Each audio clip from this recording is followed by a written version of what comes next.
Hello everyone, today we will talk about how to fix or how to solve the problem of Poly.Ai. We click on settings.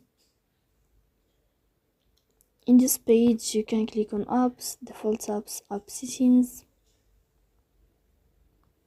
On above you can search about Poly.Ai and you will enter. Then this page of app info, you can click on first stop and you can click OK. Here we'll enter to the window of storage. Here you can click on clear cache. Don't click clear data because that can delete your account. In the end you can turn off your phone and you can turn on your phone again, so please don't forget to support us by like and subscribe. See you next time in another video, and thank you for your attention and your watching.